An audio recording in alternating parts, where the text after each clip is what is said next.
여자 천동입니다. 이번 영상은 제목 보고 들어오셨듯이 환율에 대해서 설명을 해드리는 시간을 갖도록 하겠습니다.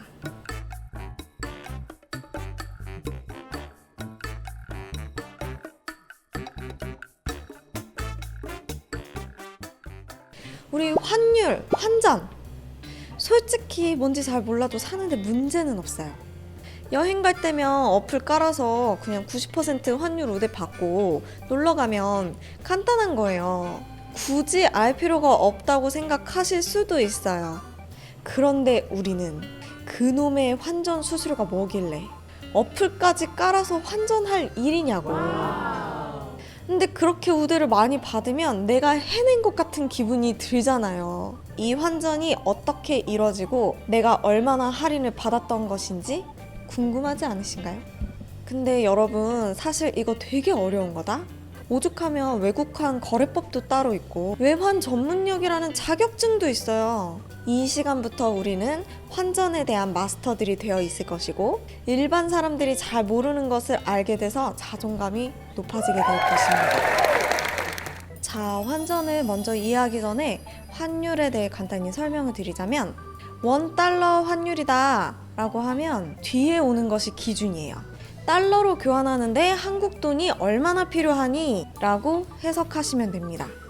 환율이 상승했다라고 하면 만약에 1,000원에서 1,200원이 되었다라고 가정을 해볼게요. 달러가 상승했네? 한국 돈이 많이 풀렸다. 한국 돈의 가치가 떨어졌겠네. 수출이 증가하고 수입이 감소하겠구나. No! God, please, no! 우리 이 시간에는 경제지표 공부하는 게 아니니까 싹 다 지워버리고 달러가 비싸졌네? 외국 물가가 비싸졌다! 라고 그냥 빠르게 머릿속에서 회전하시면 돼요. 환율이 올라서 달러가 비싸지게 되면 이 돈 환전하면 그 전에 1,000원에 먹을 수 있었던 스낵을 1,200원에 먹을 수 있다는 거예요. 여행을 가려고 하는 입장에서는 좋지 않죠. 모든 통화는 미국 달러 환율을 매개로 정해집니다. 엔화, 유로, 파운드 등등 미국 달러를 제외한 통화들은 미국 달러로 한번 계산을 하고 이 계산된 미국 달러에서 다시 현재 통화로 환전을 해서 그 해당 통화를 사고 팔게 됩니다. 때문에 $1 시장 변화가 우리한테는 영향이 꽤 큰 편이에요. 역시 미국은 대단하다. 우리가 이제 환전을 하려고 마음을 먹으면 가장 먼저 하는 게 검색부터 하죠. 지금 환율이 얼마나 되나 하고 검색 포탈 많이 이용하실 텐데 보는 방법 알려드리도록 하겠습니다. 보시면 매매 기준율이라고 나와요. 매매 기준율. 이 매매 기준율은 기준 환율을 말하는 것입니다. 말 그대로 현재 통화 가치라고 보시면 돼요. 이게 사전적 의미로는 굉장히 어렵게 쓰여져 있어요. 어딜 찾아봐도 자격증 시험서를 찾아봐도 경제 용어 사전 뭐 두삼백과 찾아봐도 굉장히 어렵게 쓰여 있는데요. 우리는 그냥 환율을 이해하기 위한 거니까 그냥 현재 통화 가치라고 생각을 하시면 됩니다. 어디 거래하는 데 드는 비용이 아니라 지금 1달러가 1,126원, 1,127원 정도의 가치를 하고 있다라는 지표예요. 뭐 물건으로 치면 유통되기 전 제조 원가라고 보시면 됩니다. 은행별로 매매 기준율은 조금씩 다를 수 있고요. 그리고 이렇게 고시되는 매매 기준율도 하루에 엄청나게 많이 바뀝니다. 은행 가시면 오늘의 환율이라고 TV나 전광판이 있어요. 그거 가만히 쳐다보고 계시면 계속 바뀌어요. 왜 우리 영화나 뭐 뉴스 같은 데 보면 외환 딜러들이 숨도 안 쉬고 환율 그래프를 하루 종일 보고 있잖아요. 마치 주식과도 같은 거예요. 이 딜러분들에 따라 이 매매 기준율의 운명이 결정이 됩니다. 그래서 인터넷에 지금 현재 고시되어 있는 환율과는 차이가 좀 있을 수 있어요. 그리고 현찰 사실 때, 현찰 파실 때 이것이 바로 환전 수수료를 포함해서 최종적으로 내가 환전을 위해 지불해야 하는 금액이에요. 요즘엔 이렇게 환율 우대 계산도 자동으로 되더라고요. 조금 뒤에 설명을 해드리겠지만 환율 우대 90%라고 계산한 금액은 영업점에서는 해줄 수 없는 우대율이에요. 계산해서 보시면 아시듯이 1, 2원 정도 차이가 있어서 이게 이익이 생기는 것 같잖아요. 이 정도면 영업점에서는 적자입니다. 영마진이라고 하죠. 하지만 온라인으로 환전할 때는 가능해요. 요즘 젊은 분들은 다 온라인으로 환전을 하시더라고요. 자, 송금 보내실 때, 받으실 때 이거는 외국으로 돈을 이체를 하는 거예요. 송금을 보내는 거예요. 이때는 전신한 매도율이라는 환율로 돈을 이체를 하는 건데 한국에서 미국으로 돈을 보내요, 만약에. 그럼 달러로 바꿔서 보내야 되잖아요. 이때 사용하는 환율입니다. 실제 현물이 왔다 갔다 하지는 않고 전산상으로만 움직이는 돈이잖아요. 그래서 현찰보다는 유리한 환율을 고시를 하고 있습니다. 대신에 외화 송금 시에는 수수료 발생이 되기 때문에 그거는 감안을 하셔야 되고요. 약간 배송비 같은 수수료가 나오게 됩니다. 방금 현찰 사실 때 파실 때에서 말씀드렸듯이 매매 기준율에서 환전 수수료를 추가한 금액이 바로 우리가 환전하는 환율인 거예요. 그게 현찰 사실 때, 현찰 파실 때의 환율입니다. 현찰을 사실 때와 매매 기준율의 그 차이, 그거를 수수료 또는 스프레드라고 하는데 우리가 환율 우대를 받았다 하면 그 수수료를 깎아주는 거예요. 이 수수료가 도대체 얼마나 되는데 그러냐. 적게는 1.5%부터 많게는 12%가 넘어가기도 해요. 예로 들어서 매매 기준율 환율이 1,000원이었어요. 근데 현찰 살 때 환율이 검색해보니까 1,020원이 나왔어요. 그럼 환전 수수료를 90%를 우대를 해준다 라고 하면 차액인 20원에서 90%인 18원을 할인을 하면 1,002원에 환전을 해준다는 뜻입니다. 그래요. 환율 우대는 수수료를 우대를 해주는 거예요. 앞에서 설명했듯이 은행마다 매매 기준율은 조금씩 다르고 각 통화마다도 수수료율이 달라요. 미국 달러, 홍콩, 차이나 다 달라요. 그래서 똑같이 90%를 우대를 받았다 하더라도 각 은행마다 그리고 건종마다 환율이 조금씩 다르게 나옵니다. 매 순간 기준율도 계속 바뀌고 있기 때문에 일반 사람들이 실시간으로 정확하게 계산하기는 조금 어려운 부분이 있어요. 그래서 네이버 검색은 참고용으로 보시면 됩니다. 은행에서 환전을 하게 되면 은행은 도대체 뭘 먹고 살까요? 사고 팔 때 그 차이, 환차익과 수수료로 먹고 삽니다. 하지만 우대를 하는 순간 은행에서는 남는 게 없는 장사를 하는 겁니다.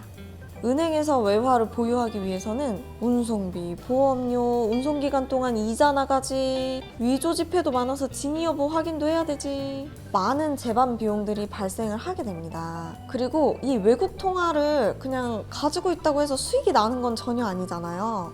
무수익성에다가 비용은 또 얼마나 많이 들어가니. 환전 업무는 거의 서비스라고 생각을 하시면 돼요. 그 많은 재반 비용들에다가 분 단위로 환율이 계속 바뀌는데 완충 장치는 있어야 되잖아요. 손님한테 100달러 환전하시면 요만큼 금액이 듭니다 라고 얘기를 다 해놨는데 손님이 신청서 쓰는 동안 환율이 오를 수도 있잖아요. 그 찰나에. 그런 여러 가지 완충 기능들을 위해서 환전 수수료율을 정하고 있어요. 그래서 우리들이 내고 있는 이 환전 수수료는 은행에서 다 먹는 게 아니에요. 다 비용으로 나가요. 요즘 환전 수수료 90%, 심지어 100%까지 우대를 해주는 이벤트도 있습니다. 다 온라인이에요. 어플을 깐다던가 은행 인터넷 뱅킹을 이용을 한다던가 90% 우대를 해준다는 거는 다 온라인 환전이에요. 은행 영업점에서 90% 환전을 해줬다? 제 경험상 무조건 역마진입니다. 물론 금액이 많을 경우 본점 승인을 받아야 하는 경우에는 미리 조정 환율이라는 것을 받아서 처리를 할 수는 있지만 그건 특수한 경우고 여행 목적으로 환전을 한다 하면은 한 60% 정도면 많이 하는 편이에요. 모든 사람에게 서비스를 받으면 더 비싸지는 법. 인터넷으로 환전을 하게 되면 원하는 날짜에 원하는 지점으로 찾으러 가실 수가 있는데 온라인 마트로 예로 들면 미리 결제를 하고 원하는 날짜에 배송을 받으면 마트 입장에서는 상품이 얼마나 필요할지 미리 예상을 할 수가 있잖아요. 그럼 그 물건들을 미리 준비해 놓을 수 있으니까 재고 부담이 덜 하겠죠. 같은 맥락입니다. 은행에서는 환전을 보유하고 있는 것 자체로도 비용이 매일매일 들고 있기 때문에 재고 부담도 없고 인건비도 아끼니까 온라인에서 환전을 하면 90%까지 환율 우대가 가능한 거예요. 보통 지점에서 진짜로 90% 우대를 하려고 하면 지점장님 또는 책임자분들한테 실시간으로 결제를 받아야지 가능합니다. 그러니 지점 가서 90%까지 안 해준다고 너무 서운해하지 마시고 온라인으로 하세요. 그게 제일 저렴합니다. 싸고 편해요. 요즘엔 공항에서도 받을 수 있어요. 그리고 인천공항이나 김포공항에서 환전을 그날 하시잖아요. 그럼 환전 수수료가 더 비쌉니다. 참고하시고요. 계속 반복해서 말씀을 드리고 있지만 은행에서 외화를 가지고 있는 것만으로도 비용이 들어요. 이때 미국 달러나 뭐 엔화 이런 것들 보유하는 데는 은행에서 부담하는 비용이 그렇게 많지가 않아요. 시중에 많이 풀려 있으니까요. 거래도 활발하기도 하고. 근데 뭐 대만 달러라든지 중국 위안이라든지 뭐 베트남 돈 환전 수수료가 더 비싸요. 비용이 많이 들거든요. 그래서 아예 안 가지고 있는 영업점도 있습니다. 심지어 있다 하더라도 잔돈이 별로 없더라고요. 홍콩 달러 같은 경우는 100달러만 있는 영업점들도 꽤 많이 있어요. 은행 입장에서도 재고 관리를 하는 거예요. 마트에서 많이 팔리지 않은 상품은 적게 갖다 놓거나 아예 전시를 안 하는 경우도 있잖아요. 화폐 권종도 똑같습니다. 이것도 어떻게 보면 우리가 상품을 구입을 하게 되는 거니까요. 시세로. 그래서 많이 이용하는 미국 달러 같은 경우는 은행마다도 수수료가 거의 비슷해요. 모든 은행이 수수료가 좀 비슷한 편인데 바트, 루피아 뭐 이런 애들은 은행마다 수수료 차이가 좀 많이 나는 편입니다. 가끔 희소성 있는 통화를 가지고 오셔서 은행에다가 되파실 때 수수료 우대는 거의 못 받는다고 생각하시면 되세요. 갖고만 있어도 비용이 들거든요. 그리고 그런 돈은 가짜 돈인지 진짜 돈인지 몇 차례에 걸쳐서 심사를 하기도 합니다. 가짜 돈 하니까 갑자기 생각이 나는데 외화 쓰다가 남은 거 이제 팔러 오시잖아요. 그러면 은행원들은 화폐 진위 여부를 위해서 꼼꼼히 봅니다. 생각보다 가짜 돈이 꽤 나와요. 달러는 진짜 엄청 정교해. 위조 지폐 감별하는 방법 켜놓고 한참을 쳐다보고요. 중국 돈은 특히 그냥 조심. 여행하다가도 위조 지폐를 거스름돈을 받는 경우도 있다고 합니다. 조심해 주시고요. 전에는 또 한번 시장에서 물건을 파시는 할머니가 오셨는데 돈을 입금하러 오신 거예요. 근데 이제 5만 원권을 가지고 왔어요. 여러 장을. 근데 보다 보니까 누가 봐도 가짜 돈인 거야. 척 봐도 그냥 가짜 돈. 위조 지폐급도 아니고 그냥 종이에다가 인쇄를 했어. 그걸 주면서 물건을 사간 거야, 이 양아치가. 너무 안쓰럽고 죄송해서 이 돈 차이 보여드리면서 다음부터 이런 돈 받으면 경찰에 무조건 신고하라고 말씀드렸거든요. 말도 안 되는 것 같지만 은근히 있다니까. 그래서 공항 지점 이용하실 게 아니라면 이용할 은행에 미리 연락해서 권종을 갖고 있는지 확인해 보시는 걸 추천드립니다. 환전 수수료 이거 비교하는 사이트 하나 알려드릴게요. 은행연합회 홈페이지 가셔가지고 금리 수수료 비교 공시 메뉴로 가시면 각 은행마다 통화 권종마다 각 수수료율이 공시가 되어 있습니다. 쭉 보시면 달러 검색해 볼까요? 달러는 은행마다도 수수료가 비슷한 편인데 기타 통화들은 차이가 많이 나요. 외국환 은행 간의 거래량에 따라서 수수료 차이가 꽤 많이 나는 편이에요. 이런 비주류 통화로 환전을 할 계획이시라면 아무리 90% 환율 우대를 받는다 할지라도 진즉에 수수료가 적은 곳에서 환전을 하면 더 이득이겠죠. 해외에서 카드를 사용하셨던 분이라면 미국 달러로 결제할래? 원화로 결제할래? 아니면은 우리나라 돈으로 결제할래? 니네 나라 돈으로 결제할래? 이런 질문을 받아보신 적이 있으시죠? 해외에서 결제할 때는 기준이 미국 달러예요. 처음에 은행이나 기관에서 외국 통화를 사들여 올 때 미국 달러를 매개로 한다고 말씀을 드렸잖아요. 그 어떤 통화를 구입을 할 때 미국 달러로 계산을 했다가 다시 해당 통화로 한 번 더 계산을 하는 거예요. 카드도 마찬가지입니다. 원화로 결제를 하겠다라고 내가 선택을 하면 현재 통화를 달러로 먼저 환전이 됐다가 원화로 다시 환전이 되는데 이 원화로 다시 환전되는 과정이 추가가 돼서 5%에서 10% 정도의 환전 수수료가 추가로 발생이 됩니다. 그리고 이중 환전을 하게 되니까 환율 손실도 좀 발생을 하겠죠. 이 점은 주의해 주셔야 되시고요. 여기서 이제 해외에서 카드를 사용하면 어떤 환율로 적용이 될까요? 카드 사용할 때는 현금으로 환전할 때보다 좀 더 환율이 저렴합니다.